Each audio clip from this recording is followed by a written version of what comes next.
સાબરકાંઠા જિલ્લાના પ્રાંતિજના અમીનપુર ખાતે યોગ બોર્ડ ચેરમેનની ઉપસ્થિતિમાં સારા પ્રવેશોત્સવ અને કન્યા કેળવણી મહોત્સવની ઉજવણી કરાઈ। બાળકોએ યોગ નિર્દેશન કરી કાર્યક્રમ શરૂ કર્યો। પ્રાંતિજ તાલુકાની અમીનપુર પ્રાથમિક શાળામાં ગુજરાત યોગ બોર્ડ ચેરમેન શિષપાલ રાજપૂતની ઉપસ્થિતિમાં સારા પ્રવેશોત્સવ અને કન્યા કેળવણી મહોત્સવની ઉજવણી કરવામાં આવી હતી। કાર્યક્રમની શરૂઆત બાળકોએ યોગ કરી હતી।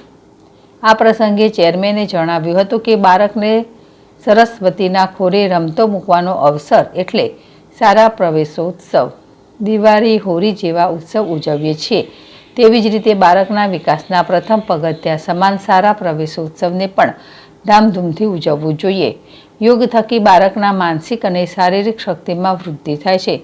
જીવનમાં ઊંચાઈ મેળવવા માટે પ્રથમ શિક્ષણ જરૂરી છે।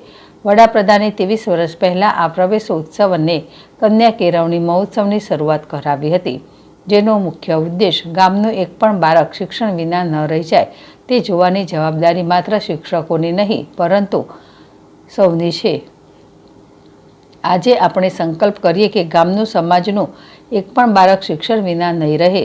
વધુમાં તેમણે ઉમેર્યું કે બાળકને પાણી બચાવો, એક પેડ માં કે નામ, સ્વચ્છતા, લોકલ ફોર વોકલ, દેશ દર્શન, પ્રાકૃતિક ખેતી, યોગને ખેલને જીવનમાં ઉતારીએ, અન્યની મદદ કરવા જેવા ગુણોનો વિકાસ કરવો જોઈએ। આ કાર્યક્રમમાં એસએમસીના સભ્યો, શાળાના શિક્ષકો, મોટી સંખ્યામાં વિદ્યાર્થીઓ અને વાલીઓ ઉપસ્થિત રહ્યા હતા। જીલ રાવલ, ZSTV પ્રાંતિજ।